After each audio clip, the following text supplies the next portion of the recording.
Look at yourself, man. Look at yourself. What am I going to do today to change what I see in this mirror? I'm trying to find more of myself. And the only way I can find more is to silence the world out as much as I can, because it's getting busier every day. It's getting faster. I put my phone away up and I go dark. I go dark a lot, and it's because I have to find out. I'm on a journey of life, and we all have a different journey. I like to take this 4-lane highway, the easy highway. We all love that 4-lane highway. We always step over the shovel. That shovel, I made my own path. But going through this path of life, this journey over here that you make yourself, that's incredibly difficult, and we're afraid. It's easier to accept the fact that I'm just not good enough. You have to go into those dark chambers that we often shut off, and you got to open them up.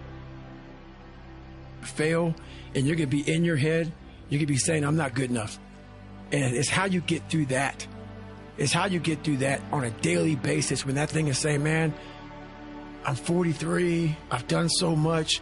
You start to become civilized. The refrigerator gets full. You start making money, and you start, I'm not getting cold anymore. I'm retired. At 40, people shouldn't be playing basketball or football. Or at 43, I'm still putting 100-mile weeks, still doing thousands of pull-ups, thousands of push-ups, because I'm not allowing myself to become civilized. The worst thing that can happen to a man is become civilized. You want to be uncommon amongst uncommon people, period. You start putting yourself in situations that suck, you'll find yourself. I'm big on being with yourself. I want to be forever proud of who I was as a man and change who I used to be. The liar, the insecure guy, the guy who can, whatever. I want to be proud. If I die now, if I die at 8, if I die at 90, 100, I want to look at myself and say, I'm proud of myself. I believe in patience. I'm a patient dude. I can watch a piece of grass grow for 20 years. Because I know that it's just how you get somewhere in life. By being that monk-like mentality, being able to watch something grow very calmly, patiently. I can't go any faster. We do that to our brain. We put a governor on our brain. The second we feel pain, discomfort, suffering, all those words that we hate to say because we're in this happy, peaceful world we live in now, we stop. We slow down. And if you can get through these different barriers and gain 5%, 2%, 3%, that 40% becomes 60. That 60% becomes 70, 80, and 90. And then you'll hopefully one day near 100. That dreamer mentality just would always fuel me. It would just fuel me, man. What if I can be a SEAL, man? Now I run 205 miles. What if I can go? What if I can go? And what if, how would that feel? You have to go into those dark chambers that we often shut off, and you got to open them up.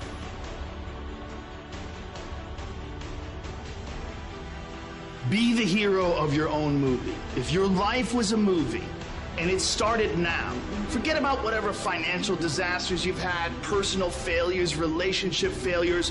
What would the hero of your life's movie do right now? Do that.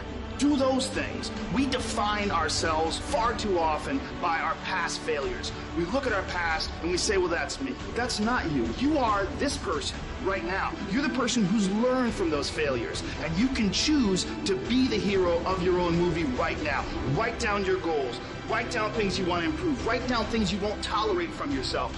Write down things you've done in the past you never want to see yourself do again. And go forth from here as the hero of your own movie. Build momentum. Build confidence and momentum with each good decision that you make from here on out. You can do it. Anyone can do it. I found peace on the opposite end of finding myself. And no one really finds himself without going through trials, tribulations, suffering, accountability. And accountability is suffering. Being accountable every day for doing it right, for yourself, for the people next to you, It's miserable. It's hard. So, even the smallest details. I'm going to just make an addition to the thinking part. Mind, brain, body. The most primitive organism on the planet are bacteria and cells like amoeba. An amoeba has all of the functions that you have. An amoeba has a respiration, digestion, nervous system, reproduction system. An amoeba even has an immune system. So single cells are like miniature people. And in the world of an amoeba, the amoeba has to live in the world. It has to read what's going on. Is this a good place to go? Is there food here, or is there something scary? So the amoeba doesn't bounce. It moves in the direction to give life. So it has to read the environment and adjust the biology. Cells created us. We were made by the intelligence of cells. Every one of us is made out of about 50 trillion cells. A human body is a community of cells. The community of cells create the nervous system. The nervous system is to read the big environment and then send the signals to the cells to tell them what to do. So the reality is, your cells do not see the real environment we're living in. They see your interpretation, your thought about that environment. Is this a safe environment? Then 50 trillion cells say, good, I'm very happy, I'm in a very safe environment. But if you have a picture of fear, then you're sending a signal to the cells to get ready for protection and get ready for fight or flight. So the function of the mind, brain, body in the other level than what Sadhviji has just said is, how do I coordinate the community of my cells? Should my cells be healthy? Should they be afraid? Should they be in love? Why? Because their expression is our expression. So if I send them messages of fear and concern, then they are like inside getting very nervous about what to do. And fear and love are the opposite behaviors in a cell. Love, open, take in the love and bring it in and grow. Love is a nutrient. Fear, shut down, close off, get in protection. And I say, well, you can't be in love and in fear at the same time, because love is open and fear is closed.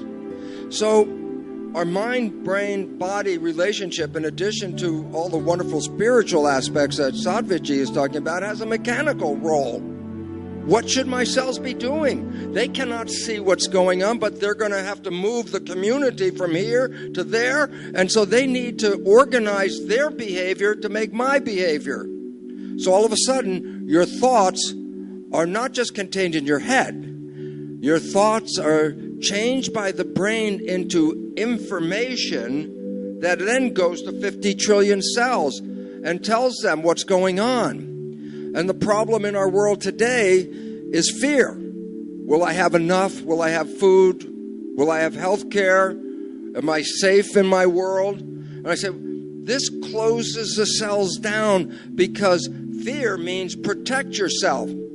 But you cannot live in a closed world. You have to take in nutrients. You have to take in love. You have to take in these things. And so the biggest problem on the planet today, 90% of health issues are not because there's anything physically wrong.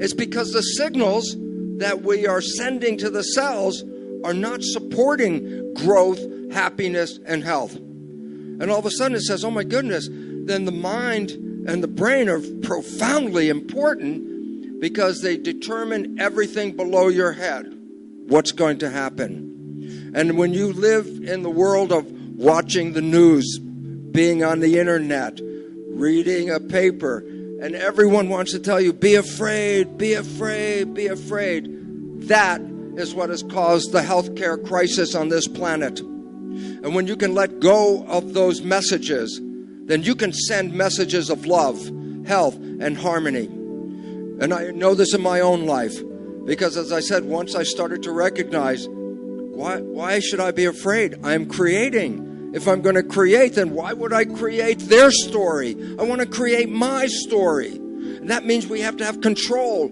over the mind. Control over the mind? Here you are. Yoga is control over your mind. Don't let your mind run away with other people's stories.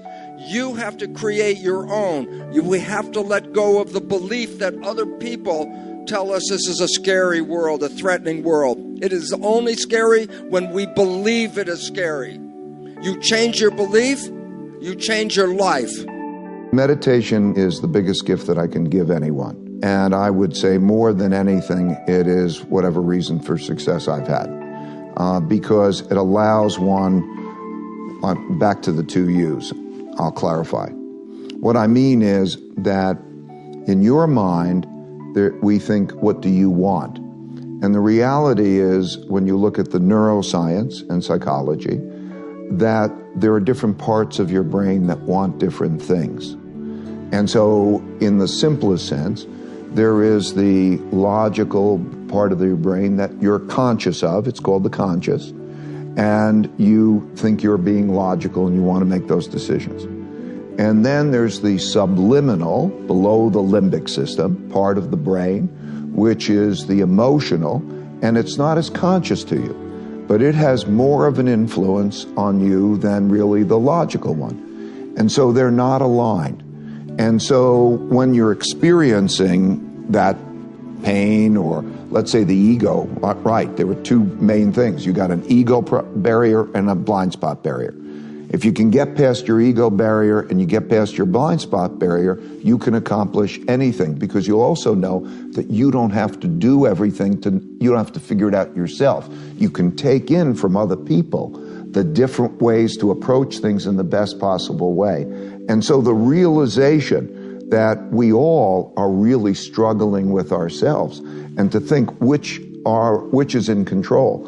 Meditation helps to deal with the alignment of those two things.